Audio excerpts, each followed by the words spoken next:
আসসালামু আলাইকুম। আশা করছি আপনারা সবাই ভালো আছেন। এক্সেস মেডিকেল স্কুলের পক্ষ থেকে আজকের সেশনে আপনাদের সাথে উপস্থিত আছি আমি doctor Tahmina Akter Kalika. Access medical school বাংলাদেশের সর্ববৃহৎ ডিজিটাল শিক্ষা প্ল্যাটফর্ম, যেখানে মেডিকেল শিক্ষার্থীদের কাছে মেডিকেল শিক্ষা ব্যবস্থাকে সহজ এবং প্রাণবন্ত করার চেষ্টা করছি আমরা। এখন পর্যন্ত এক্সেস মেডিকেল স্কুলের ইউটিউব চ্যানেলে আপনারা 3,000-এর অধিক ভিডিও পেয়ে থাকবেন, যে ভিডিও থেকে আমাদের মেডিকেল শিক্ষার্থীরা উপকৃত হয়ে আসছে। আমাদের আজকের আলোচনার বিষয় ভাইভা প্রবলেম সলভিং। ভাইভা মানেই আমাদের কাছে একটি মানসিক যুদ্ধের মতো।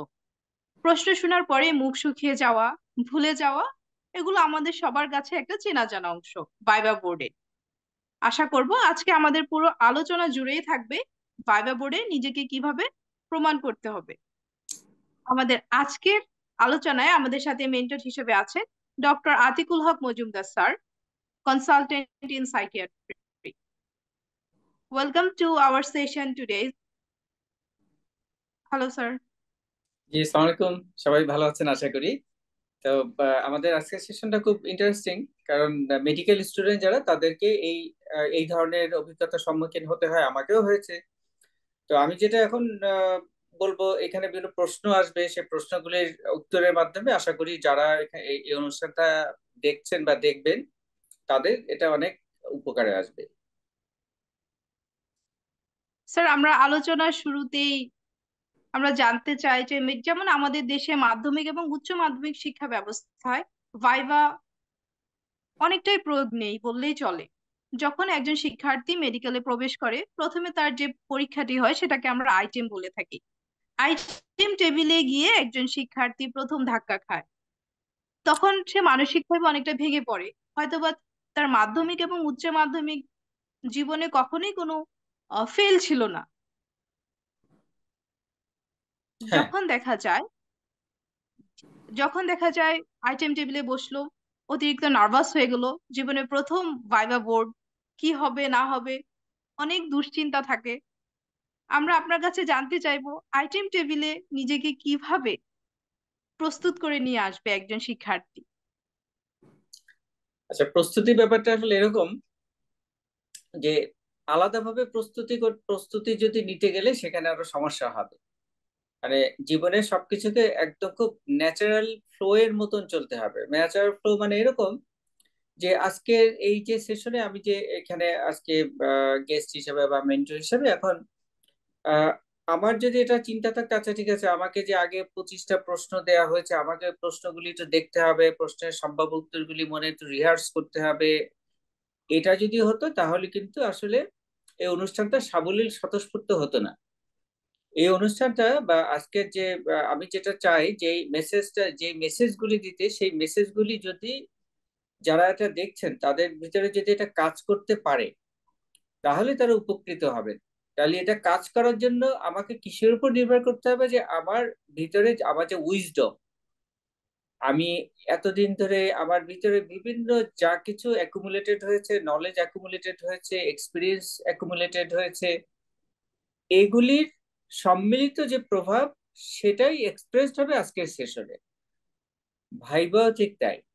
ওই ভাইবা বোর্ড শুরু হওয়ার আগ পর্যন্ত যত কিছু, শুধুমাত্র ভাইবার যেটুকু জিনিস আমরা আমরা আয়ত্ত করেছি, শুধু সেইটুকু জিনিস নয়, বরং আমি একেবারে জন্মের আগে থেকেও আমি মাতৃগর্ভে থাকা অবস্থায় কি কি হয়েছে না হয়েছে, মায়ের কতটুকু স্ট্রেস ছিল, তার উপর নির্ভর করবে আমাদের ফ্রন্টাল লোবের অবস্থা, বা আমাদের অ্যামিগডালার আয়তন নির্ভর করবে আমাদের মাতৃগর্ভে থাকা অবস্থায় আমরা কতটুকু মাতৃগর্ভে থাকা অবস্থায় আমরা কতটুকু মানে মানে আমাদের আর্থিক অবস্থা, আমাদের মায়ের ফ্যামিলি উনি যেভাবে ছিলেন ওনার স্ট্রেস কেমন ছিল, সেসবের উপরে এগুলি নির্ভর করবে। তাহলে এত রকম ফ্যাক্টরস আছে যে এই ফ্যাক্টরস গুলি এটাকে বলে বায়োসিয়ান ইফেক্ট। তাহলে এই ফ্যাক্টরস গুলির উপরে নির্ভর করবে আমি কিভাবে ওই বোর্ডে রিয়াক্ট করব। সুতরাং ওই স্পেসিফিক পরীক্ষার জন্য আমি কতটুকু পড়াশোনা করি, দ্যাট ডাজন্ট ম্যাটার। তাহলে আমি আমি আসলে যেটা বলতে চাচ্ছি সেটা হচ্ছে যে ওই যে পড়াশোনা বা ওই আইটেমের বিষয়বস্তুটা কিন্তু ইম্পর্টেন্ট না। ইম্পর্টেন্ট হচ্ছে আমি নিজেকে কি মনে করি, আমার নিজের সম্পর্কে আবার কতটুকু আত্মবিশ্বাস আছে। আত্মবিশ্বাস মানে কি? আত্মবিশ্বাস কথাটা একটা ভেগ টার্ম, আমি সেটা না, আমি সেটা বলবো যে আমি নিজেকে কতটুকু ইজি মনে করি, easy going, nothing matters, nothing matters, কি হবে যা হয় হবে। তাহলে এই যে যা হয় হবে, যা হয় হবে, এই মাইন্ডসেটটা হচ্ছে সবকিছুর মূল সূত্র। তাহলে যা হয় হবে এই জিনিসটা মাথায় নিতে হবে, যা হয় হবে। এইটা হচ্ছে গিয়া ফার্স্ট প্রিপারেশন, এবং এইটা হচ্ছে গিয়ে মূল প্রিপারেশন।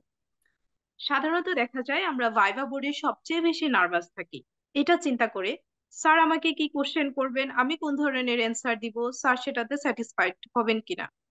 ভাইভা বোর্ডে যে কোনো পরীক্ষার যে কোনো প্রশ্নের উত্তর দেওয়ার ক্ষেত্রে আমাদেরকে সবার আগে কনফিডেন্ট থাকতে হবে। আমি যা বলছি তা বুঝেই বলছি। আমরা আশা করব আমাদের মেন্টরের কাছ থেকে আমরা এর রিলেটেড আরো অনেক কিছু জানতে পারবো। আমাদের দেশে দেখা যায় দুই ধরনের মিডিয়াম আমরা বেশি পেয়ে থাকি, একটি হচ্ছে বাংলা মিডিয়াম আর একটি ইংলিশ মিডিয়াম। আমাদের দেশে যখন উচ্চ মাধ্যমিকের পরে medical college, university, engineering institution গুলোতে যখন শিক্ষার্থীরা ভর্তি হয় তখন দেখা যায় বাংলা মিডিয়ামের শিক্ষার্থীরা অনেকটা বিপদে পড়ে যায়। বিপদটা ঠিক এমনই হয় যেমন সে এতটুকু 12 বছর পড়াশোনা করে এসেছে অনেকটাই বাংলা মিডিয়ামে, পুরোটাই বাংলা মিডিয়ামে।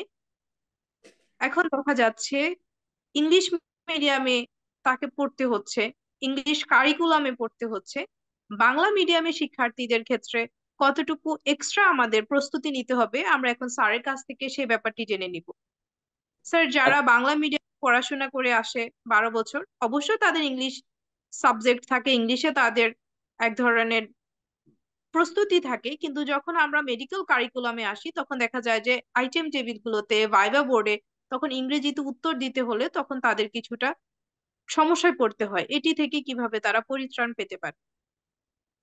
আচ্ছা, পরিত্রাণের ব্যাপারটা হচ্ছে যে আগে এটাকে অ্যাকসেপ্ট করতে হবে যে এটাই স্বাভাবিক। আমিও ট্রাই করেছি, আমিও বাংলা মিডিয়ামে পড়াশোনা করেছি।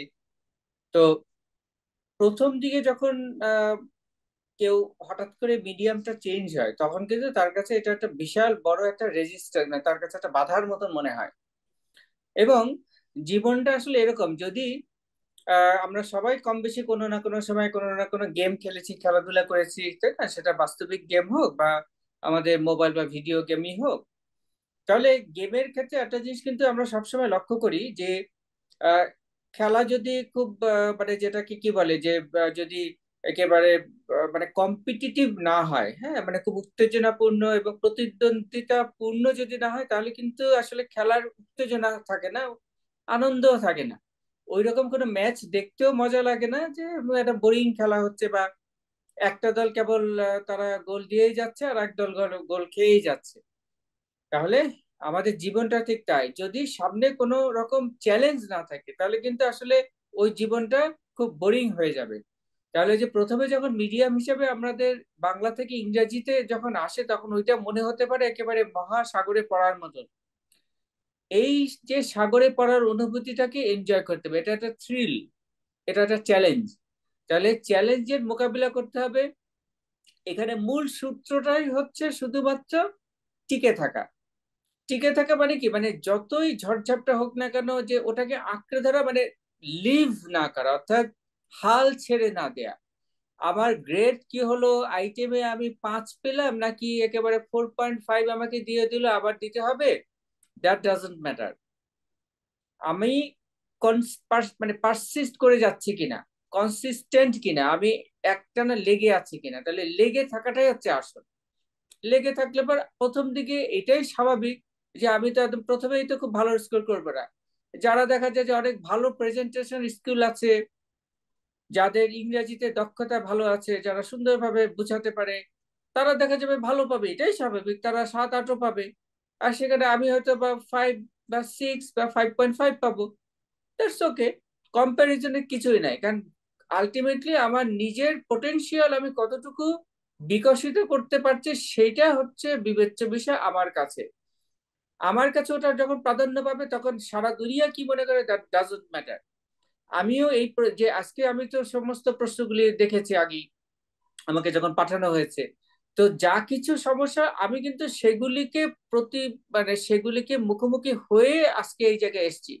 তাহলে আজকের এই জায়গায় যখন আমি আছি, আমি কি নিজেকে নিয়ে আমি কি মনে করি? আমি কি নিজেকে অসম্পূর্ণ মনে করি? নো, আমি নিজেকে অসীম পোটেনশিয়াল একজন মানুষ হিসেবে দেখছি। আমি নিজেকে সেটাই পাই যে আমার দ্বারা এখনো অনেক কিছু করা সম্ভব, অনেক নতুন কিছু শেখা সম্ভব, অনেক কিছু হয়তো কন্ট্রিবিউটও করা সম্ভব। তাহলে এই যে এত এত সম্ভাবনার দ্বার, এত কিছু, আমি এই যে আজকের এই সেশনের আগে আমি একটা মাস্টার ক্লাসে অংশ নিচ্ছিলাম, এই যে একটা বিদেশি একজন মেন্টরের কাছে। তাহলে এই যে আমি এখনো শিখছি, তাহলে তার মানে কি যে আমার কিউরিওসিটি, শেখা এই জিনিসটা সবসময় অব্যাহত রয়েছে। তাহলে ওই যে আমার যে ফার্স্ট ইয়ারে আমার এত ভয় লাগতো যে আমি প্রতি উইকেন্ডে বাসায় চলে যেতাম যে না আমি আর পড়াশোনা করবো না, ওই ভয় থেকে আজকে আমি এই অবস্থায় আসছি যে এখনো আমি লার্নিং কে এনজয় করি। হ্যাঁ, এবং আমি সবসময় কিউরিয়াস। তাহলে সবার জন্য এটা একই সূত্র প্রযোজ্য, হাল ছেড়ে না দেয়া। Thank you sir. স্যার, আমরা পরবর্তীতে জানতে চাচ্ছি, যেমন আমরা বেশিরভাগ সময় একা একা পড়াশোনা করে থাকি, সেটা বাসায় হোক, মেডিকেল কলেজ হোক, অথবা লাইব্রেরিতে হোক। কিন্তু মেডিকেল শিক্ষা ব্যবস্থায় আমরা সবসময় শুনে থাকি যে গ্রুপ স্টাডি করতে হবে। দুইজন, তিনজন, চারজন, পাঁচজন বন্ধু একসাথে মিলে পড়াশোনা করতে আমাদের টিচাররা আমাদেরকে বলে থাকে। স্যার, মেডিকেলে গ্রুপ স্টাডি কতটুকু প্রয়োজন বলে আপনি মনে করেন? আচ্ছা, গ্রুপ স্টাডি এটা আসলে অনেকটা নির্ভর নির্ভর করে পার্সন টু পার্সনের উপর। মানে মানুষের যেটা আহ, এক একজনের এক এক ধরনের লার্নিং স্টাইল আছে। কেউ হয়তোবা একা একা পড়তে তার ব্রেইনটা ওইভাবে নেয়, আবার কেউ হয়তো ডিসকাশন করতে তার ব্রেইনে ইনফরমেশনটা সঠিকভাবে যায়। এখন এটা প্রত্যেকে কিন্তু আসলে নিজেকে একটু সেলফ ইভালুয়েট করতে হবে যে আমি কোনটাতে স্বাচ্ছন্দ্য বোধ করি। তবে এটা একটা স্বতঃসিদ্ধ ব্যাপার, যেটা যারা ইন্ট্রোভার্টেড বা যারা মনে করে যে আমি একা একা আমার ভিতরে লার্নিংটা, মানে অন্যদের ভিতরে আমারও তাই মনে হতো যে এই একসাথে গ্রুপ স্টাডি না, আমি যে একসাথে বসে সব করতেছে, আমি একটু আমার কাছে একটু ডিসকমফোর্টেবল মনে হতো।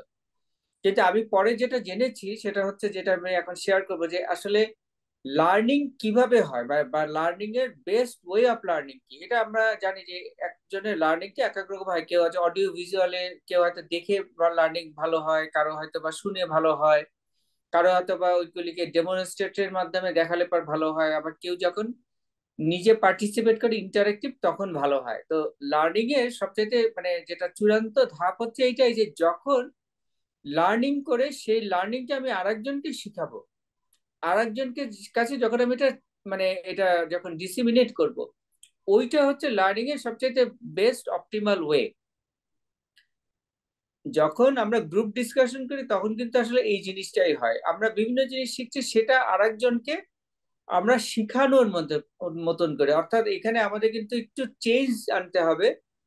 আমরা সাধারণত গ্রুপ স্টাডিতে অনেক সময় এরকম করতাম যে অ্যাজ ইফ পড়া দেওয়ার মতন, ওই যে মুখস্থ বলার মতন, আচ্ছা ঠিক আছে আমি এইটা মুখস্থ করতে পারছি কিনা এটা এরকম। No, not like this. আমার রোলটা তখন হবে গ্রুপ ডিসকাশনে যে আমি হচ্ছি মেন্টর।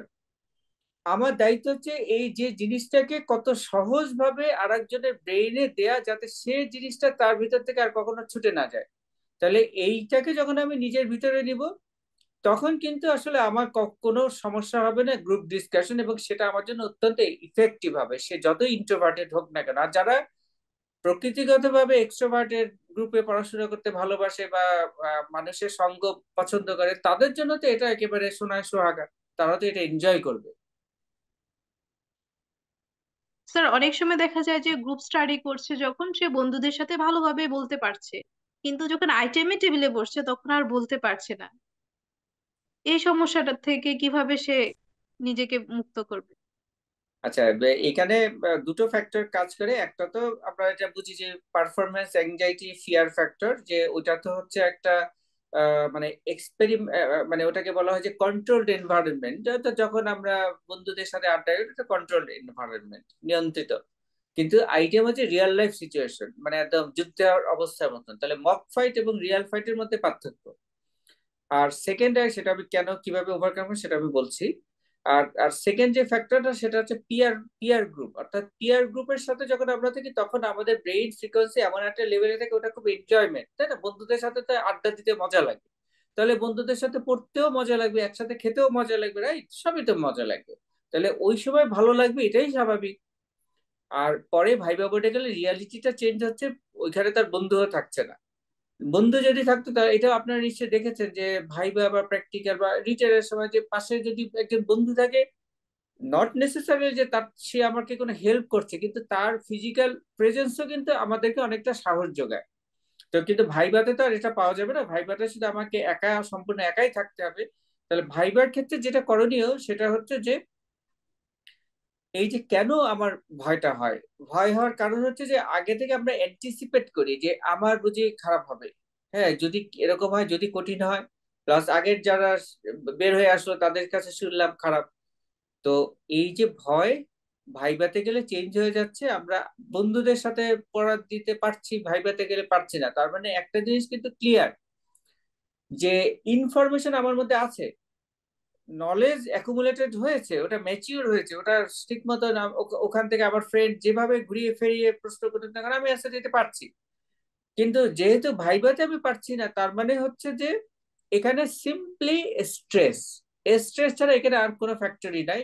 স্ট্রেস অর্থাৎ পারফরমেন্স অ্যাংজাইটি, এই কারণে আমি ভাইভাতে অ্যান্সার, ওই যে আমি অ্যান্সার হয়তো ফ্রেন্ডের কাছে একটু আগে দিয়েছি সেই অ্যান্সারই হয়তো আমার মনে আসছে না, বা ওই ধরনের অ্যান্সার গুলি thank you performance. So much sir, আমরা পরবর্তী কোশ্চেনে যাচ্ছি। স্যার, আমরা দেখে থাকি যে আমাদের মেডিকেল শিক্ষা ব্যবস্থা রিটেন এবং ভাইভা আলাদা আলাদা করে পরীক্ষা হয়। আমরা রিটেনের জন্য এক ধরনের প্রস্তুতি নিয়ে থাকি, ভাইভার জন্য আরেক ধরনের প্রস্তুতি নিয়ে থাকি, যদিও আমাদের একই সিলেবাসের মধ্যে পরীক্ষাটি হয়। আমরা যখন রিটেন পড়াশোনা করব, রিটেনের জন্য প্রস্তুতি নিব, তখন ভাইবার প্রস্তুতিটা কিভাবে নিব রিটেনের সাথে? রিটেন এবং ভাইবার প্রস্তুতিটা আসলেই আলাদা।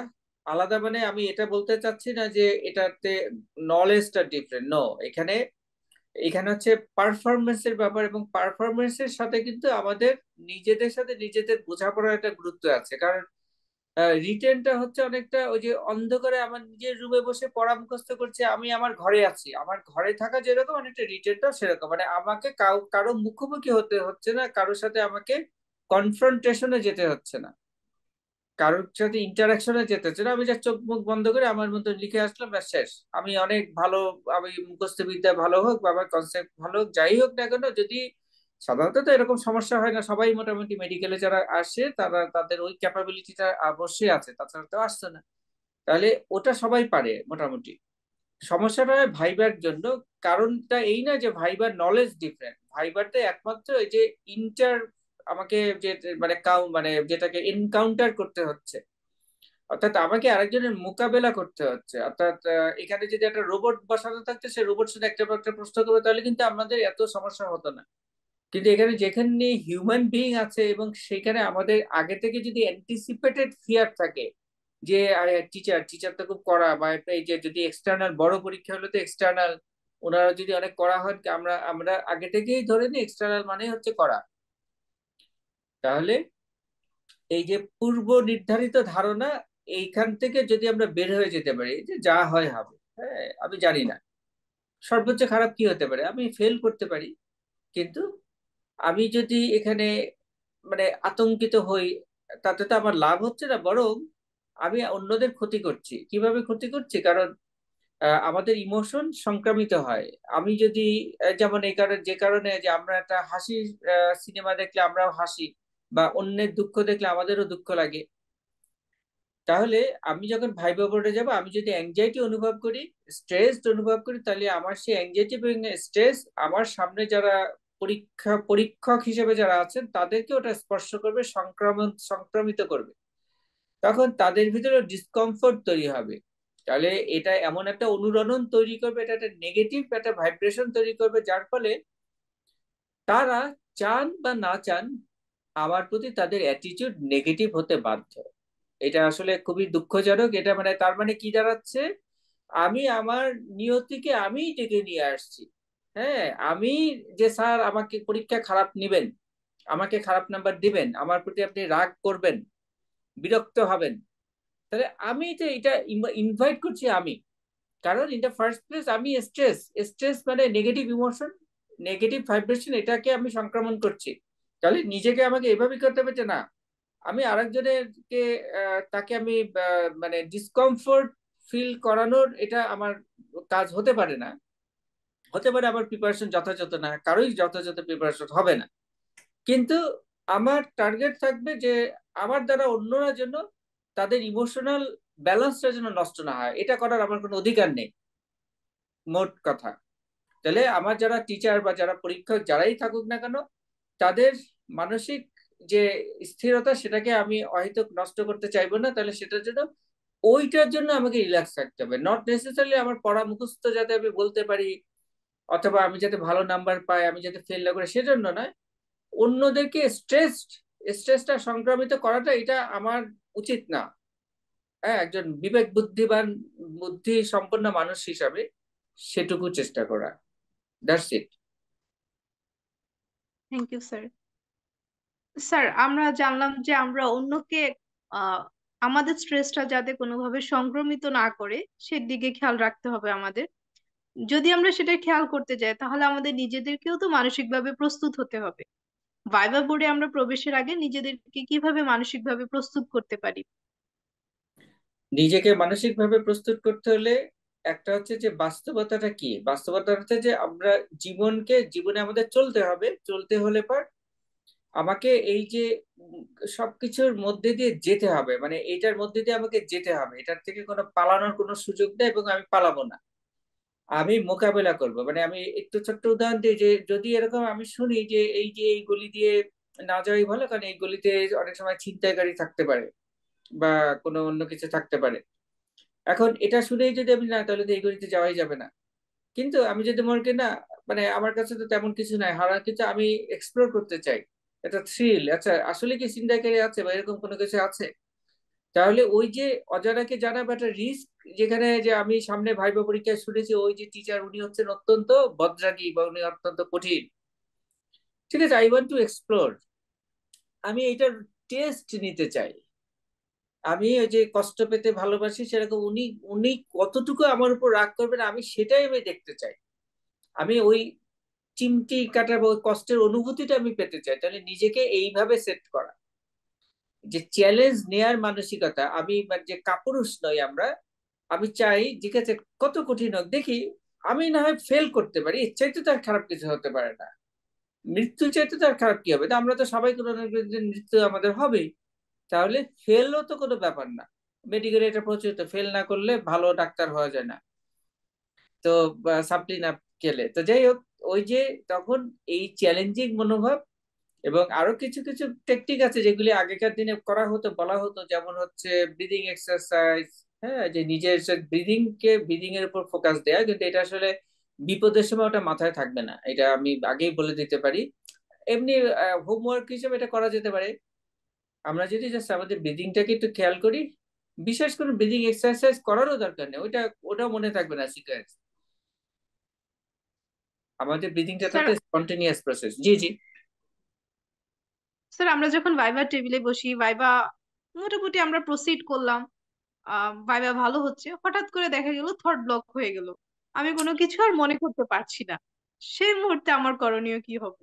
আচ্ছা আচ্ছা, good, good question. Thought block হওয়াটা কিন্তু ওই যে ভাইবা ভালো হতে হতে কখনো থট ব্লক হবে না। ভাইবা ভালো হলে মানে তখন আমি ফ্লোতে চলে আসছি, তখন দেখা যাবে যে ভাইবা এমনিতেই ভালো হবে, আমি এনজয় করতে থাকবো, এনজয়মেন্টের মধ্যে দিয়ে যাবো, মানে মনে হবে একটা বন্ধুর সাথে গল্প করার মতন আনন্দের অনুভূতি হবে, বা আত্মীয় আপন জনের সাথে, আমার কোনো নানা বা মামা ওনাদের সাথে গল্প করার মতন। থার্ড ব্লকটা হবে যখন আমার আগে থেকে মানে অবশ্যই একটা মানে রিকুইজিট স্ট্রেস থাকতে হবে, স্ট্রেস ছাড়া কখনো থার্ড ব্লক হবে না। তাহলে সেই স্ট্রেস যদি থেকে থাকে, তাহলে সেটা তো প্রিভেন্টিভের পর্যায়ে পার হয়েছে বলেই থার্ড ব্লক হচ্ছে, যে যদি আমি বুঝি যে আমার এরকম হঠাৎ করে আমার ব্রেন একেবারে ভ্যাকান্ট হয়ে গেছে, আমি কোনো চিন্তাই করতে পারছি না, মাথার মধ্যে কিছুই আসতেছে না, তখন যদি মনে থাকে এই যে নিজের শুধু ব্রিদিংটাকে খেয়াল করতে হবে, অর্থাৎ আবার মনোযোগটা নিউট্রাল কোনো কিছুর দিকে দিতে হবে। যেমন ওই সময় যদি অনেক সময় এরকম ক্ষেত্রে টিচাররা বলেন যে তোমার খারাপ লাগে তুমি একটু পানি খাও, হ্যাঁ অনেক সময় ওনারা পানি দেন যে এরকম তুমি একটু পানি নিয়ে খাও, তাহলে সেটা পানিটা আমার সামনে যদি যখন পানি দেওয়া হয়, এটা বোতলটার মধ্যে পানি নেই, তাহলে পানিটা আমি নিব এবং পানিটা আমার ভিতর দিয়ে যাচ্ছে, এটাকে আমি ফিল করব যে কিভাবে আমার ইসোফেগাস দিয়ে যাচ্ছে, স্টমাকে যাচ্ছে, এটাকে ফিল করব। আর ব্রিদিং, পানি যদি নাও থাকে, নিঃশ্বাস তো আমরা সবসময় নেই। এবং ব্রিদিং এর একটা খুব ম্যাজিক আছে, ম্যাজিকটা হচ্ছে এটাই যে আমাদের ইন্টারনাল, তথাকথিত ইন্টারনাল এবং এক্সটার্নাল যে এনভায়রনমেন্ট, তথাকথিত বলছি কেন, কারণ আসলে সবই একাকার, এটার ভিতরে একটা মেলবন্ধন হচ্ছে আমাদের ব্রিদিং। কারণ ব্রিদিং এর মাধ্যমে আমাদের যে চামড়ার মধ্যে যেটা আর চামড়ার বাইরে যেটা, সেটা একীভূত হয়ে যায়, একাকার হয়ে যায়। আসলে কিন্তু সবই একাকার, কিন্তু আমরা মনে করি চামড়ার মধ্যেটুকুই হচ্ছে আমি। কিন্তু ব্রিদিং এমনটা একটা জিনিস যে যে যে রেসপিরেটরি এক্সচেঞ্জ হয়, সেটাই কিন্তু আসলে নির্দেশনা করে আমরা সবকিছু নিয়েই আমরা। তাহলে ব্রিদিং কে যখন আমরা নিজেরা ফোকাস করব, অবজার্ভ করবো, কারণ ব্রিদিং এমন একটা জিনিস, একই সাথে এটা স্পন্টেনিয়াসলিও হচ্ছে, আবার একই সাথে এটা আমি চাইলে আমার মতো করে নিয়ন্ত্রণ করতে পারছি। তাহলে আমার নিয়ন্ত্রণ করার চেষ্টা করার কোনো প্রয়োজন নেই। স্পন্টেনিয়াস আমার ওই মুহূর্তে যে ব্রিদিংটা হচ্ছে, ওইটাকে যে শুধু একটু ফলো করা। তাতে অধিকাংশ মানুষ কি দেখবে জানেন? অধিকাংশ মানুষ তখন দেখবে যে তার ব্রিদিংটা এরকম হচ্ছে, শ্যালো ব্রিদিং। মনে হচ্ছে যেন বেশি শ্বাস নিলে যেন কষ্ট হবে, বা বেশি শ্বাস নিলে অন্যরা বুঝে বুঝে যাবে যে এইটা তাদের জন্য ডিস্টার্বিং হবে। শ্বাসটা আটকে আটকে রাখা, অর্থাৎ শ্যালো ব্রিদিং।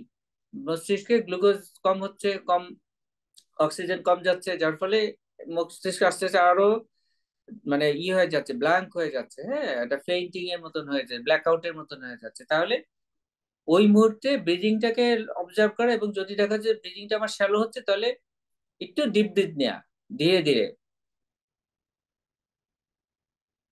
ব্রিথটা একটু হোল্ড করা, আবার নাক দিয়ে খুব ধীরে, আরো ধীরে ধীরে ব্রিথটাকে আউট করা, এক্সেল করা। এরকম ভাবে যদি একবার করা হয়, তাহলে থট ব্লকটার সাথে সাথে ওটা রিভার্স হয়ে যাবে। কারণ ওটা হচ্ছে একমাত্র মানে ব্রেইনে ঠিক মতো নিয়ে যাচ্ছে না, অক্সিজেনেশন পারফিউশন হচ্ছে না। কেন হচ্ছে না? কারণ যে আমার স্ট্রেসের কারণে আমার হাইপার ভেন্টিলেশন হচ্ছিল, যার ফলে আমার ব্রেইনে অক্সিজেন কমে যাচ্ছিল। Simple mechanism.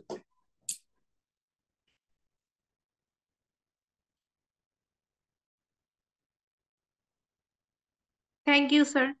স্যার, আমরা দেখতে পাই যে যখন কোন একজন স্টুডেন্ট সে প্রপারলি প্রিপারেশন নিল, পড়াশোনা করলো, আইটেমের জন্য ফুললি প্রিপেয়ার্ড, বাট দেখা যাচ্ছে যে সে কনফিডেন্ট না যে আমি এটা পড়েছি, আমার আইটেমে এটা আসবে, আমি এভাবে ডেলিভারি করবো অ্যান্সার, বাট আমি কোনোভাবে কনফিডেন্ট পাচ্ছি না।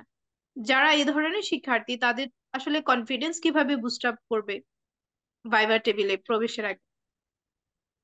কনফিডেন্স বুস্ট করার জন্য তাকে ওই পড়াশোনার মধ্যে থেকে নিজেকে বের করে আনতে হবে। কারণ আমি যদি শুধু একই জিনিস মাথার মধ্যে ঢুকাতে চাই, তাহলে যে আমি এর আগে হয়তো বলেছি, বা অন্য অন্য কোন সেশনে বলেছি, ওভার ফিটেড ব্রেন হাইপোথিসিস, হ্যাঁ, ওবিএইচ।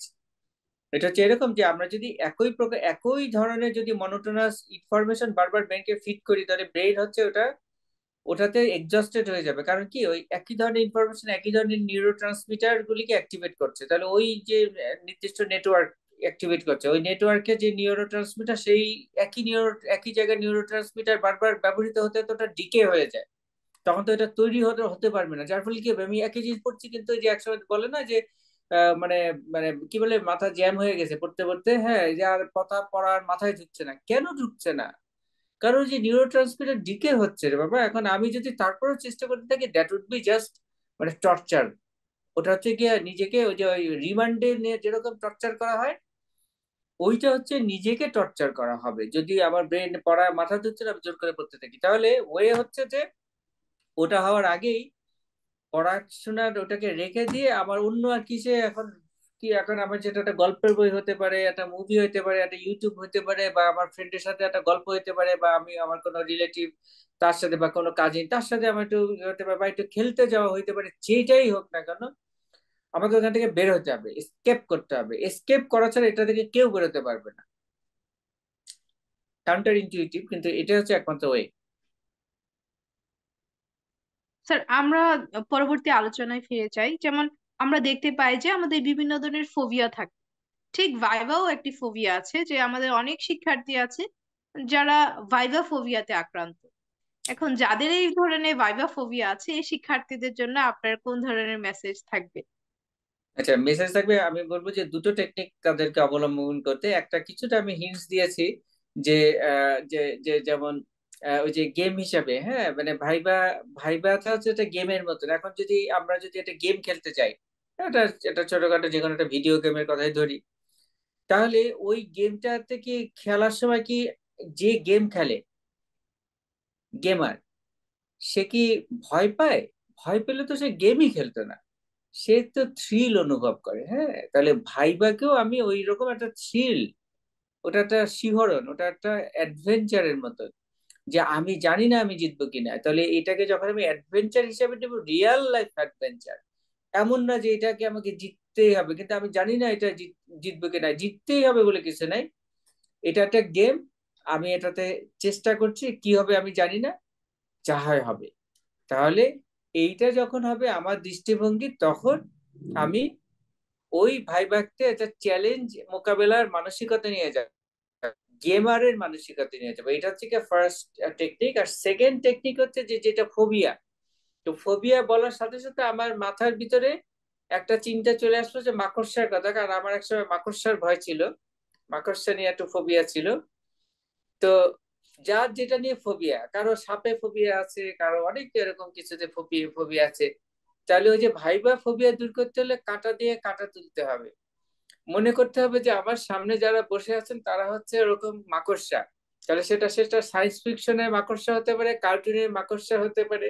তো যখনই আমি এইটা চিন্তা করবো, তখনই কিন্তু আমার হাসি পাবে, যে আমার সামনে আমার যে যারা পরীক্ষক, তাদেরকে মনে হচ্ছে যে বড় বড় কয়েকটি মাকড়সা বসে আছে, হ্যাঁ, এবং মানে তারা আমাকে এখন হয়তো আমাকে কামড় দিবে। হ্যাঁ, তাহলে এইটা যখনই আমি চিন্তা করবো, দেখছি তারা মানুষ, তারা কথাবার্তা বলতেছে, কিন্তু আমি যখন ওইটা মানে তখন কি ব্রেইনে কিন্তু দুইটা বিপরীত ধর্মী ইনফরমেশন যাবে। হ্যাঁ, মানে আমার ভিজুয়াল কিউ বলতেছে যে তারা হিউম্যান বিং, আবার আমার ব্রেইনে যেটা অটোমেটিক একটা ইমাজিনেশন, সেটাও ওইখানে ফিট করবে ওই যে যে কর্টেক্সে, ভিজুয়াল কর্টেক্সে কিন্তু অনলি 5 to 10% এক্সটার্নাল স্টিমুলাই, বাকি সব কিন্তু আমাদের ব্রেইন জেনারেটেড, প্রিভিয়াস এক্সপিরিয়েন্স, আমাদের আমাদের এক্সপেকটেশন এবং আমাদের মেমোরি, এগুলি সব মিলে ওই একটা ওগুলি ফিল আপ করে বাকি 90 to 95% ইমেজ তৈরি করে।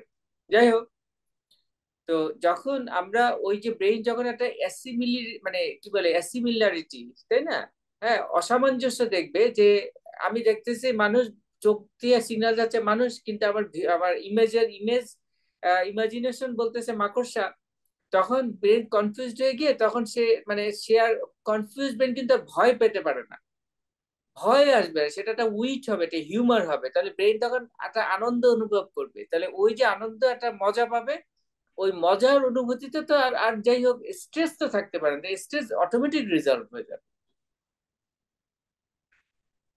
Thank you sir. স্যার, আমাদের আহ, পরীক্ষাগুলোতে দেখা যায় যে 3 থেকে 4টি সাবজেক্ট থাকে। এখন যখন আমাদের ভাইভাগুলো শুরু হয় বা রিটেন পরীক্ষাও, প্রথম কয়েকটি পরীক্ষা যদি আনফরচুনেটলি খারাপ হয়, পরবর্তী পরীক্ষাগুলো স্টুডেন্টরা অ্যাটেন্ড করতে চায় না। যে আমার প্রথম পরীক্ষাগুলো খারাপ হয়েছে বা ভাইভাটি খারাপ হয়েছে, আমি পরবর্তী এক্সাম দিয়ে আমি কি করব? সেক্ষেত্রে স্টুডেন্টদের করণীয় কি হবে? আচ্ছা, এক্ষেত্রে করণীয় যেটা হচ্ছে, ওই যে গলির এইগুলির মধ্যে ছিনতাইকারী থাকতে পারে, আচ্ছা আমি এক্সপ্লোর করতে চাই, দেখি আমি কি পালিয়ে বেড়াবো। হ্যাঁ, আমার খারাপ হয়েছে, আমি দেখি আমি কতটুকু, how far I can stand, আর how far I can tolerate. হ্যাঁ, আমি আমি কি পাশ কাটিয়ে যাব? হ্যাঁ হ্যাঁ, আচ্ছা ঠিক আছে, আমার একটা খারাপ হয়েছে, আর গুলি দিয়ে তো তাহলে লাভ নেই, নো। আমার এক্সপিরিয়েন্সের দরকার, আমার কষ্ট সহিষ্ণুতা বাড়াইতে হলে আমাকে আরো কষ্টের মুখোমুখি হইতে হবে, এক্সপোজড হইতে হবে। আমি যদি শীত থেকে বা গরম থেকে বাঁচতে চাই, আমাকে অল্প অল্প অল্প অল্প আঁচের মধ্যে থাকতে হবে। ঠিক সেই রকম আমি যদি নিজেকে অনেক বেশি সহনশীল করতে চাই, সর্বসহা হইতে চাই, তাহলে যে কোনো ধরনের যেটা এভার্সিভ স্টিমুলাই, এগুলিকে আমাকে ওয়েলকাম করতে হবে, এগুলি থেকে পিছিয়ে যাওয়া যাবে না। যেখানে যেটা সুযোগ পাই, তাহলে এই যে এটা তো একটা সুযোগ। আমার প্রথম পরীক্ষা খারাপ হয়েছে, ব্যাস আমি হয়তো বা ফেলই করবো, কিন্তু এই যে সামনে যে পরীক্ষা আছে আমি ওইগুলো অ্যাটেন্ড করবো।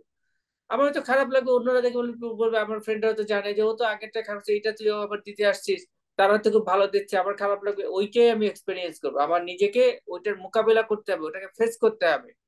কনফ্রন্ট করতে হবে, পালিয়ে বেড়ালে হবে না।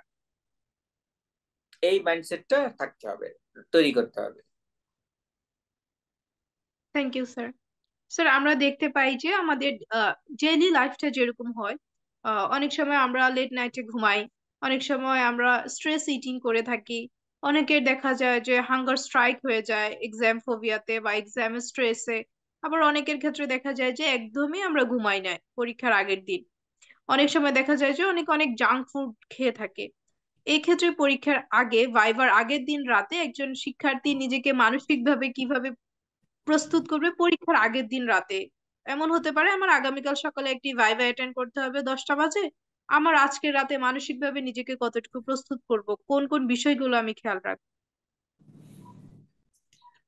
যদি আমার সুনির্দিষ্ট কোনো একটা বিষয় ভাইবা থাকে, যেমন ফর এক্সাম্পল এরকম, আমরা ধরে নিতে পারি যে যে হয়তো সুপিরিয়র এক্সট্রিমিটি, হ্যাঁ, যে আমার মানে একটা যেটাই হোক, বা একটা বড় পরীক্ষা হোক বা আরো ছোট আইটেমই হোক না কেন, তাহলে যে পুরো জিনিসটা তো আমি জানি যে অ্যাকচুয়ালি কিসের পরীক্ষা হবে সেটা আমি জানি, কিন্তু কতটুকু আমি জানি সেটা কিন্তু আমি কখনো অ্যাসেস করতে পারবো না। অর্থাৎ পরীক্ষার আগের দিন যদি আমি মনে করেন যে পুরা মেমোরাইজ করতে চাই যে আমার সব মনে আছে কিনা দেখি, তো তাহলে কিন্তু আমার ভুল হবে, সব মনে আসবে না। কারণ মেমোরি এভাবে কাজ করে না যে মেমোরিকে আমি চাইলেই ওটাকে রিহার্স করলে ওভাবে হবে না। ওটা উপযুক্ত পরিবেশে যখন প্রয়োজন হবে তখন আসবে। সে উপযুক্ত পরিবেশ হচ্ছে যখন টিচার প্রশ্ন করবে। এখানে টিচারেরও প্রশ্নের একটা ব্যাপার আছে। টিচার যদি এলো পাথারি ভাবে একের পর এক প্রশ্ন করে যায়, ওই যে গুলি ছড়ার মতন, সেটা কিন্তু মেমোরিটাকে সুন্দরভাবে ইগনাইট করবে না। মেমোরি সবসময় স্টোরি টেলিং এর মাধ্যমে যদি আমরা ইগনাইট করতে পারি, অর্থাৎ একটা প্রশ্নের মাধ্যমে সেখান থেকে যে আলোচনা হলো সেইখান থেকে আবার আরেকটা প্রশ্ন গেল, আরেকটা প্রশ্ন গেল, এটা হচ্ছে কি প্রপার ওয়ে অফ কোশ্চেনিং। তাহলে এভাবে যখন একটা মানে গল্প যেভাবে এগোয়, সেই গল্পের মতন করে যদি একটার দিকে প্রশ্ন শুরু হয়, তাহলে আমাকে নিজেকে চিন্তা করতে হবে যে আমিও ওরকম একটা গল্পের চরিত্রের মতন। তাহলে আমাকে আগে থেকে কোন রকম মেন্টাল রিহার্সাল বেশি দেয়া যাবে না। কারণ তাহলে কিন্তু মাইন্ডসেটটা ওরকম হয়ে যাবে যে আমাকে আমি মানে কত রকম সম্ভাব্য প্রশ্ন করতে পারে, সেটা করলে আমি কি উত্তর দেবো, এত এত যদি আমি দেখতে থাকি আমি তো স্ট্রেস ফিল করবো। তাহলে স্ট্রেস যদি ফিল না করতে চাই, আমাকে রিল্যাক্স থাকতে হবে। পরীক্ষার আগের রাতটা রিল্যাক্স থাকতে হলে কি করতে হবে?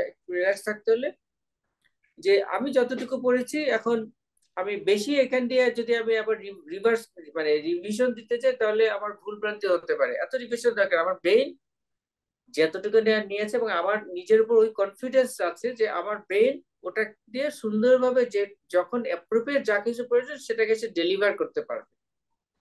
এটা আমাকে চিন্তা করতে হবে না। আমার ব্রেন, আমি আমার নিঃশ্বাসের উপর আমার বিশ্বাস আছে যে আমার নিঃশ্বাস ঘুমের মধ্যেও চলবে, আমার ঘুমের মধ্যে আমার নিঃশ্বাস বন্ধ হবে যাবে না। ঠিক সেরকম আমার ব্রেনের উপর আস্থা আছে যে পরীক্ষার ভাইবা বোর্ডে সে যথোপযুক্ত ভাবে যথাযথভাবে সে রেসপন্ড করবে। তাহলে এই যে নিজের উপরে আত্মবিশ্বাস, মানে এটা খুব সিম্পল জিনিস। ব্রেন আমরা যদি অ্যানাটমিতে সবাই জানি একই রকম দেখতে, সবার ব্রেন এক, সব হিউম্যান বিং এরই একই রকম ব্রেন, খুব বড় কোনো ডিজিজ বা টিউমার না হইলে বা স্ট্রোক না হইলে। তাহলে ওই একই ব্রেন অন্যদের যা, কেবল আমারও তাই আছে, আমারটা কেবল কমে যাচ্ছে, কম্প্রোমাইজ হচ্ছে আমার স্ট্রেসের কারণে, আর কিছুই না। ঠিক আছে।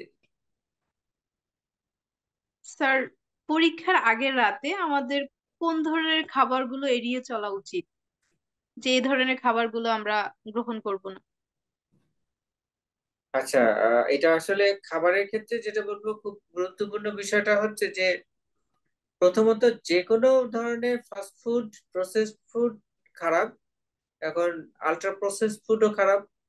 তার মানে কি? তার মানে হচ্ছে বাইরের যা কিছু খাবার, অর্থাৎ সে দোকানে সে বিস্কিট থেকে শুরু করে কেক, বিস্কিট, পেস্ট্রি, যাই বলি না কেন, সব হচ্ছে খারাপ ফুড। এগুলি ব্রেইনে এটা কি ইনফ্লামেশন তৈরি করে। কারণ যখন গ্লুকোজ স্পাইক তৈরি হয়, কার্বোহাইড্রেটে ব্যাড কার্বোহাইড্রেটে যে আলট্রা প্রসেস ফুডের, এগুলি খুব দ্রুত স্পাইক করে। মানে অনেকে আসছে পরীক্ষার আগে প্রচুর এই যে দেখা যায় মিষ্টি জাতীয় জিনিসের প্রতি একটা ঝোঁক তৈরি হয়, সুগার ক্রেভিং। হ্যাঁ, এবং এটা অনেকে বলে যে গ্লুকোজ, ব্রেনের যেহেতু গ্লুকোজ লাগে এই জন্য বেশি করে অনেকে গ্লুকোজ খায়। আমরাও একসময় খাইছি, তখন তো আর এত খাদ্য সচেতন ছিলাম না। পরীক্ষার আগে গ্লুকোজ খাওয়া আমরা ছোটবেলায় আমাদেরকে খাওয়ানো হয়েছে অনেককে, তাই না? এখনকার দিনে হয় কিনা জানি না, আগে আমাকে মা এরা খাওয়াতেন বাসায়, যে পরীক্ষার আগে যে গ্লুকোজ খেয়ে যাও, ব্রেইনের ভিতরে গ্লুকোজ লাগে তাহলে মেমোরি টেমোরি ভালো কাজ করবে, ব্রেইন ভালো ফাংশন করবে। দ্যাটস এ শুধু না, এটা হচ্ছে একটা সাপোর্টাস, সেলফ সাপোর্টাস। কারণ ওই যে যখন আমি এমটি স্টমাকে যদি গ্লুকোজ বা মিষ্টি জাতীয় জিনিস, মানে তারপরে সেটা আম থেকে শুরু করে এভরিথিং, ফল টল সব, বাইরের খাবার তো বটেই, সেগুলি যখন আমি খালি পেটে খাবো বা বারবার খাবো, সুগার ক্রেভিং এর ফলে হবে কি যে আমার গ্লুকোজ স্পাইকটা এরকম এরকম বেড়ে যাবে। তখন ব্লাডে গ্লুকোজ লেভেলটা হঠাৎ করে বেড়ে যাবে, এবং সে বেড়ে গেলে পর যেটার অবধারিত ভাবে তার মোটামুটি 90 মিনিট পরে ওইটা আবার আরো একটু ডাউন হয়ে যায়। কারণ যে ইনসুলিন এসে ওটাকে আবার কমায় দিয়ে আবার ডাউন করে দেয়। যখন ডাউন করে দেবে তখন কি হবে, ইরিটেবিলিটি হবে। তাহলে আমার মেজাজ খিটখিটে হয়ে যাবে, অ্যাটেনশন কনসেন্ট্রেশন কমে যাবে। তাহলে যেই উদ্দেশ্যে আমি খাইতেছি সেই উদ্দেশ্যটাই সাধিত হবে না। তাহলে কোন ধরনের খাবার খেতে হবে, যেটা গ্লুকোজ স্পাইক বাড়ায় না, কেমিক্যাল যেটার মধ্যে নাই। যে আমি কোল্ড ড্রিঙ্কস খাই গেলে তাহলে তো এটা আরো আরো খারাপ, কারণ কেমিক্যাল তো ব্রেন আমাদের শরীর চিনে না। ওইখানে সব যে যা কিছু কেমিক্যাল আছে সেইটা চিনে না, তখন শরীর তখন ওটাকে মানে ওটার জন্য মানে কনফিউজড হয়ে যায়, উল্টাপাল্টা বিভিন্ন ধরনের রেসপন্স তৈরি করে। তাহলে ওই যে গ্লুকোজ স্পাইকের ফলে যে শুধুমাত্র আমাদের যে মানে ব্লাড ভেসেল শুধু হচ্ছে তা না, আমাদের ব্রেইনেও কিন্তু এটা ক্ষতিগ্রস্ত হচ্ছে। কারণ ব্রেইনে কিন্তু গ্লুকোজের প্রয়োজন বেশি হয়, এবং আমরা আমরা জানি যে ব্লাড ব্রেন ব্যারিয়ার দিয়ে কিন্তু আমাদের ব্রেন অনেক কিছু আটকানো থাকে, কিন্তু এই যে গ্লুকোজ তো ব্রেনের ভিতর যাচ্ছে, সুতরাং গ্লুকোজ যে ক্ষতিটা করে সেলুলার লেভেলে, সেটা ভাস্কুলার লেভেলে সেটা ব্রেইনে আরো বেশি মাত্রায় করবে। সেই কারণে আমরা যদি ব্রেনকে মানে আরো বেশি সুস্থ রাখতে চাই, কর্মক্ষম রাখতে চাই পরীক্ষার আগে, তাহলে আমাদেরকে খাবার খেতে হবে। তাহলে কি কি, ফ্যাট এবং প্রোটিন, মূলত এই জাতীয় এই দুই ধরনের খাবারের উপর আমাকে গুরুত্ব দিতে হবে। তাহলে এর মধ্যে কি আছে, ন্যাচারাল, যেমন ডিম, খুব ভালো একটা প্রোটিনের খাবার, এবং ফ্যাট আছে। ঘি, তার মধ্যে ফ্যাট আছে, প্রোটিন মানে ফ্যাট, এটা খুব ভালো মানের ফ্যাট, ভালো ঘি যদি থাকে। তারপরে এই যে ফলের মধ্যে আমি বলবো যেমন জলপাই বা অ্যাভোকাডো, এগুলো একটা ভালো খাবার। আর লিকুইডের মধ্যে পানি, সিম্পল পানি, আর কোনো কিছুই না। ওই যে শরবত বা মানে মিষ্টি জাতীয় যত কিছু অ্যাভয়েড করা যায়, ওটা আমাকে ব্রেন ফগ আরো তৈরি করবে। হ্যাঁ। তাহলে খাবারের ভিতরে ফ্যাট এবং প্রোটিন, মাছ মাংস এগুলো সব আমি খেতে পারবো, যতটুকু আমার মন চায় খাবো, কিন্তু কার্বোহাইড্রেট কম খেতে থ্যাংক হবে। You sir. ওয়েলকাম। স্যার দেখা যায় যে আমরা পরীক্ষার আগের রাতে অনেকে ঘুমাতে চায় না। ইভেন দেখা যায় যে ঘুমাতে গেলে একদম লেট নাইটে ঘুমায়। অথবা অনেকে মনে করে যে না, আমি ভাইবা শেষ করে এসে বা পরীক্ষা শেষ করে এসে তারপর ঘুমাবো। এই যে আমাদের মধ্যে যে ইরেগুলারিটি গুলো, যে ভাইবার আগের দিন রাতে আমাদের আসলে কতটুকু ঘুমানোর প্রয়োজন বা কত ঘন্টার ঘুমানোর প্রয়োজন? আচ্ছা, এই এই ব্যাপার নিয়ে, এইটা নিয়ে আসলে আমি যেটা বলবো সেটা হচ্ছে যে মানে সবকিছু আসলে আমাদের নিয়ন্ত্রণে নাই। হ্যাঁ, আমরা কিন্তু এটা আমরা সবাই জানি, আমরা সবসময় শুনে আসছি যে পরীক্ষার আগের রাতে ভালো করে ঘুমানো উচিত। ঘুমালে পর আমাদের এই যে শর্ট টার্ম মেমোরিটা লং টার্ম মেমোরি হওয়ার জন্য ঘুমটা খুবই প্রয়োজনীয়। কিন্তু ওই যে অ্যাংজাইটির কারণে যে আমি তো শব্দ রিহার্সাল দিতে পারলাম না, শব্দ রিভিশন দিতে পারলাম না, তাহলে কেমনে হবে পরীক্ষা। এইটা মাথায় রাখতে হবে যে অ্যাকচুয়ালি রিভিশনটা কোনো আসলে ইন্ডিকেটর হতে পারে না আমার পরীক্ষা কেমন হবে। আমি যা কিছু যেভাবে, যেটা একটু আগে বলেছি, নলেজ অ্যাকুমুলেটেড হয়েছে, এটা কিন্তু হয়ে গেছে। আমি এখন এই যে পরীক্ষার আগে আমি এই যে আমার যে যা কিছু নোট বইয়ের পড়া এইগুলি আমি দেখলাম দেখলাম দেখলাম, এইটাতে কিন্তু আমার খুব বেশি তেমন লাভ হবে না। আমার ভিতরে যা আছে সেটা দিয়েই কিন্তু অ্যান্সার গুলি আসবে, যথাযথভাবে আসবে, যদি আমি কাম অ্যান্ড কোয়েট থাকি। তাহলে আমার মস্তিষ্ক স্বাভাবিকভাবে কাজ করতে পারবে। কিন্তু আমি যদি উদ্বিগ্ন থাকি তাহলে পারবে না।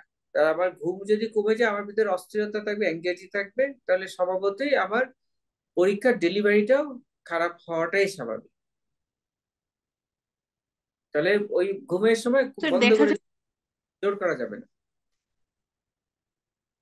Thank you sir. স্যার আমরা ভাইভা বোর্ডে সবসময় শুনে থাকি যে প্রেজেন্টেশন অনেক ইম্পর্টেন্ট। একটি ভাইভা বোর্ডে যখন একজন শিক্ষার্থী অ্যাটেন্ড করে তখন আসলে তার প্রেজেন্টেশন স্কিল কেমন হওয়া উচিত, বা সে নিজেকে কিভাবে আত্মপ্রকাশ করবে? আচ্ছা, প্রেজেন্টেশন স্কিলের ভিতরে সবচেয়ে বেস্ট যেটা হচ্ছে সেটা হচ্ছে স্টোরি টেলিং। হ্যাঁ, মানে স্টোরি টেলিং, এটা একটা মাথায় নিতে হবে। এটা এটা এটা অনেকের কাছে তো নতুন মনে হতে পারে, যে অনেকে মনে করে কিভাবে পার্সুয়েডিং মানে প্রেজেন্টেশন, এমফাসিস, অ্যাসার্টিভ প্রেজেন্টেশন, মানে খুব জোরের সাথে বলা, হ্যাঁ এটা এরকম করতে হবে। Not like this. মানুষ কিন্তু আমরা ব্রেন, আমরা গল্প শুনতে পছন্দ করি, রাইট? আমাদের মানে নানি দাদির কাছ থেকে ছোটবেলা থেকে আমরা গল্প শুনে আসছি তো। তাহলে আমরা যখন স্টোরি টেলিং এর ভঙ্গিতে কিছু বলবো, যেমন এখন আমি যে কথাটা এই মুহূর্তে যে টোনে বলছি সেটা কিন্তু অনেকটা স্টোরি টেলিং এর ভঙ্গি। তাহলে স্টোরি টেলিং এর মতন করে যেটাই বলা হোক না কেন সেটা শুনতে মজা লাগে। তাহলে আমি যদি আমার অ্যান্সার প্রেজেন্টেশনটা যদি হয় স্টোরি টেলিং এর মতন এবং উইথ স্মাইল, এখন আমি এই মুহূর্তে যেভাবে করছি, ইটস দ্য বেস্ট ওয়ে। হ্যাঁ, তাহলে অ্যান্সার যাই হোক না কেন আমি এভাবে ধীরে সুস্থে একটা গল্প বলার মতন, হ্যাঁ, যে এই যে অমুক দেশে এক রাজা এক রানী, ওই রকম ছলে গল্প ছলে আমি যদি বলি, যেন আমার কথার সাথে সাথে যিনি এক্সামিনার উনিও যেন ভিজুয়াল গল্পে, আমরা যেরকম একদম ওই ছোটবেলায় আমরা ওই গল্পের মধ্যে ঢুকে যেতাম না, ওনারাও যেন এটা ভিজুয়াল, তাহলে ওনারা যে আনন্দ পাবেন, সেই আনন্দের কারণে কিন্তু তারা তখন মানে ওই একটা বন্ডিং তৈরি হয়ে যাবে। হ্যাঁ, বিনি সুতার মালার মতন। তখন পরীক্ষা নিয়ে কোনো চিন্তা করতেই হবে না, পরীক্ষা ভালো হবে। Thank you sir. Sir, viva বোর্ডে যখন হচ্ছে প্রেজেন্টেশন স্কিল সবকিছু মিলে ভালোই হলো, অনেকে দেখা যায় যে বডি ল্যাঙ্গুয়েজে একটু প্রবলেম থাকে।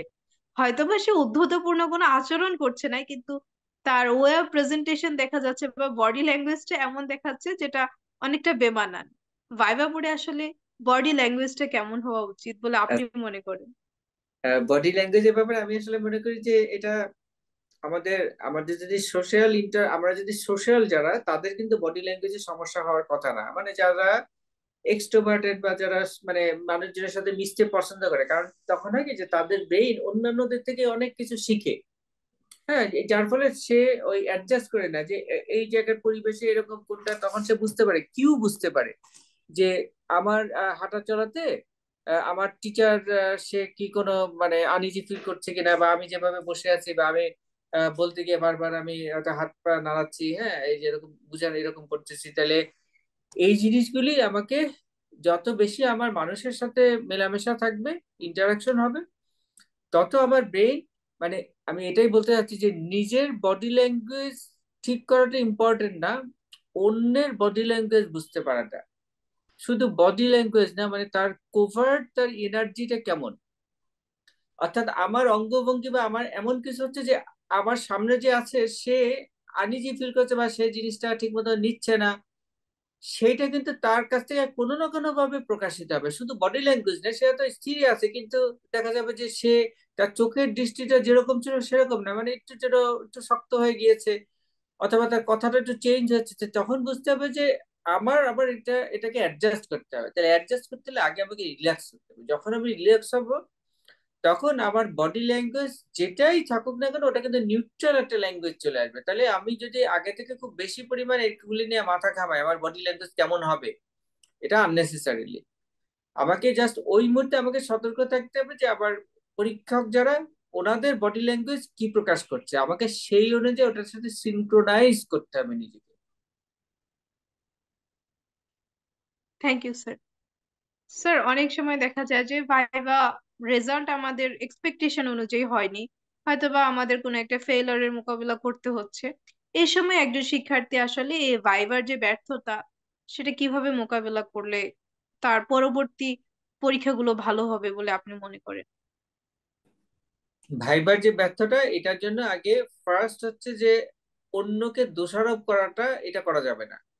যে অমুক টিচার অত্যন্ত কড়া, এই টিচার বা এই পরীক্ষাটা অনেক খারাপ নিছে, আরো যদি একটু আরো নেগেটিভ, অনেক সময় এরকম কারো চিন্তা হলেও হইতে পারে যে মানে এই টিচার আমাকে পছন্দ করে না বা ইচ্ছা করে আমাকে ফেল করেছে, সেরকম মনে হতেই পারে কারো কারো। কিন্তু যাই হোক, মানে ওভারঅল আমি যেটা বলতে চাচ্ছি যে সবকিছুর রেসপন্সিবিলিটি আগে নিজেকে নিতে হবে, কাম অ্যান্ড কোয়াইট ওয়েতে, যে হ্যাঁ এটা আমার ব্যর্থতা বলি, মানে ব্যর্থতা আসলে বলবো না, এটা আমার একটা অভিজ্ঞতা, এটা খারাপ হয়েছে কারণ আমার এই যথাযথ কারণ ছিল বলে খারাপ হয়েছে, it's okay, it's okay, next time, next time. কারণ আমার মনে আছে যে আমি আমার যখন আহ, মানে ফাইনাল প্রফেশন, আমি সার্জারিতে এই এই একটা একটা সাবজেক্টে আমার একটা সাপ্লিমেন্টারি ছিল। তার যথাযথ কারণ ছিল, কারণ আমার থার্ড ইয়ারে আমার কিছু কারণে আমার অনেক গ্যাপ হয়ে, মানে আমার পড়াশোনা অনেক সময় আমি করতে পারিনি, পরে ওটাকে আমি যখন মেক আপ করেছি থার্ড ইয়ার সুন্দরভাবে দিয়েছি, কিন্তু ওইটা করতে গিয়ে আমি হসপিটালে যে এসে ওই সময় ওই ট্রেনিংটা ভালো করে নিতে পারি। এসছে, কিন্তু ওই সময় অন্যরা যেটা ওইগুলিও 5th ইয়ারে পড়া করেছে, আমি তো সময় পারিনি, প্র্যাকটিক্যাল জিনিসগুলি কম করেছি। তাহলে ওইটা তো আমাকে একটা পে অফ তো করতে হবে, সে পে অফটা করতে হচ্ছে আমাকে ওইভাবে সার্জারিতে, ওইটার মাধ্যমে করতে হচ্ছে। তাহলে এটাকে অ্যাকসেপ্ট করাটা মানে এটাই তো স্বাভাবিক, কারণ ওই সময় আমি এই এই এই কারণগুলিতে আমি মনোযোগ দিতে পারিনি। নেক্সট টাইম এটা তো হবে, এটা তো অবধারিত, এটা ন্যাচারাল ওয়ে। হ্যাঁ, একবার হবে না, পরের বার তো হবেই। তাহলে এটাকে যত ইজি আমি নিব, তত আসলে এটা ইজি ব্যাপার। স্যার, যেমন আপনি বললেন যে আমরা আসলে যদি কোনো ল্যাকিংস থেকে থাকে সেটা আমাদের আসলে পে অফ করতেই হয়, সেটা আমাদের মেনে নেওয়াটাই উচিত। এখন অনেক সময় দেখা যায় যে কোনো একজন শিক্ষার্থী খারাপ করলো, স্যার বা ম্যাম বা টিচাররা যখন হচ্ছে তার কোনো একটা সমালোচনা করছে যে তোমার এই এই জায়গাগুলোতে ল্যাকিংস ছিল, বা এখানে তোমার আরো বেশি ইমপ্রুভ করা উচিত, এই কাজগুলো অনেক সময় শিক্ষার্থীরা এই জিনিসগুলো মেনে নিতে পারে না, সমালোচনাটা তারা একসেপ্ট করতে পারে না। আসলে এই ধরনের সমালোচনাগুলো বা ক্রিটিসিজম গুলো তারা কিভাবে একসেপ্ট করলে তারা পরবর্তী সময়গুলোতে ভালো করবে? আচ্ছা, গুড, এটা খুব একটা গুরুত্বপূর্ণ, সুন্দর প্রশ্ন। আমাদেরকে আসলে ক্রিটিসিজম যে কোনো হোক না কেন সেটাকে অ্যাবজর্ব করাটা শিখতে হবে। এটা শিখতে হবে নাকি, এটাকে প্র্যাকটিস করতে হবে। প্র্যাকটিস করা মানে এরকম যে মনে করেন যে আমরা ইনজেকশন তো আমরা ছোটবেলা থেকে নিয়েছি, হ্যাঁ, যে টিকা টিকা বা এই ধরনের, এখন দেয়া হয় কিনা জানি না। তো ওই যে ইনজেকশন দিতে গেলে কিন্তু নার্স বা ওনারা কিন্তু বলেন যে আপনি হাত নরম করেন, হ্যাঁ, হাত শক্ত হয়ে রাখলে বেশি ব্যথা লাগবে, শক্ত হয়ে রাখলে কিন্তু ব্যথা আসলে বেশি লাগে, রেজিস্ট্যান্স তৈরি হয়। কিন্তু যখন আমরা রিল্যাক্স করে রাখি তখন ওই শুয়ের যেটুকু বেসিক ব্যথাটা তো সবাই পাবে, একটু তো খারাপ লাগবেই। কিন্তু যত বেশি আমি রিল্যাক্স করবো তত কিন্তু ওইটা মানে আমার সহনীয়, মানে ওইটা আমার রিল্যাক্স থাকলে ব্যথার অনুভূতিটাও কমে যাবে, পেইন থ্রেশহোল্ডটা তখন বেড়ে যাবে। হ্যাঁ, পেইন থ্রেশহোল্ড বেড়ে গেলে স্ট্রেস কমে যাবে, পেইন থ্রেশহোল্ডটাও তখন বেড়ে যাবে, মানে আমি যতটুকু ব্যথা পাওয়ার কথা তার চেয়ে কম ব্যথা আমি অনুভব করবো। ঠিক সেইভাবে সমালোচনাতে আমার খারাপ লাগতেই পারে, লাগাটাই স্বাভাবিক। বিশেষ করে যদি সেটা আমার কাছে ইনঅ্যাপ্রোপ্রিয়েট মনে হয়। আমাকে যদি সমালোচনা করে টিচার দিদি বলে যে হ্যাঁ তুমি তো সারা বছর যেভাবে বন্ধু বান্ধবের সাথে সারাক্ষণ আড্ডা দিয়ে বেড়াও, তোমাকে কেবল দেখা যায় যে এরকম অমুক জায়গায় কেবল আড্ডা দিতেছো, ইয়ে করতেছো, ঘুরে বেড়াচ্ছো, সিগারেট খেতেছো, তাহলে তোমার আর কি হবে। হতে পারে অনেকে, অনেকে আমি জানি না এখনকার দিনে এরকম করেন কিনা, কিন্তু একসময় এরকম টিচার এইভাবেও বলতেন, ইন নেগেটিভ ওয়ে। তাহলে এই জিনিসগুলি শুনলে সেটাকে হজম করতে হবে। হ্যাঁ, মানে ওই হজম, নিজের রেজিলিয়েন্স বাড়ানোর জন্য যত বেশি অ্যাবজর্ব করবে, ইনজেকশনের মতন আমার সহনশীলতা বাড়বে, অ্যাবজর্ব করা শিখতে হবে। স্যার, আমরা সবসময় বলে থাকি যে আমাদের যে কোনো ধরনের মানসিক স্থিতিশীলতার জন্য আমাদের স্পিরিচুয়াল প্র্যাকটিস গুলো করা উচিত। এই ক্ষেত্রে আমাদের এই পড়াশোনার ক্ষেত্রে সেটা ভাইভা হতে পারে বা রিটেন পরীক্ষা, বাট যে কোনো পরীক্ষার ক্ষেত্রে আমাদের আসলে স্পিরিচুয়াল যে প্র্যাকটিস গুলো এগুলো কতটা ইম্পর্টেন্ট আচ্ছা, আপনি মনে করেন? হ্যাঁ, এটা অনেকটা নির্ভর করে মাইন্ডসেটের উপরে, মানে যে যেটাতে অভ্যস্ত সেটাই তার জন্য ওয়ে। এখন মানে আমি আমি যেটা বলবো যে কোনো কিছু মানে এক্সেস কোনো কিছুই করা যাবে না। কারণ এক্সেস করলে হয় কি যে একটা কিছু একটা পিটফল আছে, হ্যাঁ, একটা মানে একটা ফ্যালাসি আছে। ফ্যালাসিটা এরকম যে মনে করেন কেউ যদি মনে করে যে, আমি জানি না এখনকার দিনে হয়তো মানুষ এরকম করে না, হয়তো কোনো স্টুডেন্ট সে বেশ পায়াস, সে যদি এরকম মনে করে যে কালকে আমার পরীক্ষা, আমি এক্সট্রা 2 রাকাত নফল নামাজ পড়লাম, যে পরীক্ষাটা এখন যদি ওই পরীক্ষাটা ইনকেস যদি খারাপ হয় তখন তার কি মনে হবে যে আমি 2 রাকাত এক্সট্রা নফল নামাজ পড়লাম তারপরে আমার পরীক্ষাটা খারাপ হলো, তখন তার ভিতরে একটা ক্ষোভ তৈরি হতে পারে। তাহলে এটা কিন্তু তার ইমানকে বরং আরো ঠুনকো করে দিবে। তাহলে আমাদের এক্সপেকটেশন কি হবে, মানে যারা পায়াস তাদের জন্য বলছি, রিলিজিয়াস প্র্যাকটিস যারা করেন রেগুলার তাদের জন্য বলছি, তাদের এক্সপেকটেশন বা তাদের যদি স্পেশাল কোনো কিছু চাওয়ার থাকে বা যেটা কিনা তাদের যদি প্রেয়ার থাকে, সেটা হওয়া উচিত এরকম যে হে আল্লাহ, তুমি আমার সামনে যাই হোক না কেন, আমার জন্য তুমি যেটাই নির্ধারণ করে রাখো না কেন, সেটাকেই যেন আমি হাসি মুখে অ্যাকসেপ্ট করতে পারি ইমানের সাথে। যেন আমি সেটাকে যেন আমার প্রতি কেন এরকম হলো, সেই রকম যেন কোনো চিন্তা না আসে, আমি যেটা না, এটা আমার উপর সৃষ্টিকর্তার কর্তৃক, এটা পরীক্ষার জন্য হোক বা আমার জন্য এটাই নির্ধারণ করা হয়েছে, রিজিকের মতন হোক। সুতরাং এটাকে আমি আনন্দের সাথে মাথা পেতে আমি ওটাকে অ্যাবজর্ব, ওটাকে আমি মেনে নিচ্ছি। হ্যাঁ, এইটা যদি যেন আমার ভিতরে আসে, এইটা যখন কারো যে প্রেয়ার করে তার প্রেয়ারের কন্টেন্ট যদি এইটা হয়, তাহলে এইটার মধ্যে কি আসলো? এটার মধ্যে আসলে কিন্তু একটা সাবমিশন, রাইট? মানে ফুল সারেন্ডার। তাহলে যখন মানুষ সাবমিটেড, নিজেকে জি সারেন্ডার স্যার। করে সামথিং টু সামথিং সুপিরিয়র বা একটা ন্যাচারাল ফোর্সের কাছে, যে যে আসলে আমার নিজের চেষ্টার তো তেমন কোনো মূল্য নাই, বা আমার যে আমি ইফোর্ট যতই দিই না কেন, যদি আমার এরকম যদি ইসে না থাকে, আমার যদি মানে এটা যদি আমার তকদিরে যদি না থাকে, তাহলে তো এটা হবে না। এবং সেই যে কেন তকদিরে নাই এই প্রশ্ন কেন আসবে, তাহলে তো সেটা হচ্ছে গিয়ে একটা মানে এটা হচ্ছে বেয়াদবি আমি মনে করি। হ্যাঁ, হ্যাঁ, যে এটা ওনার ইচ্ছা, দ্যাটস ইট। তাহলে এরকম মাইন্ডসেটটা যেন তৈরি হয়, ওটাকে যেন সহ্য করার ক্ষমতা আমার তৈরি হয়, এটা নিয়ে যেন কোনো ক্ষোভ তৈরি না হয়, সেইটাই বরং চাইতে হবে প্রেয়ারে।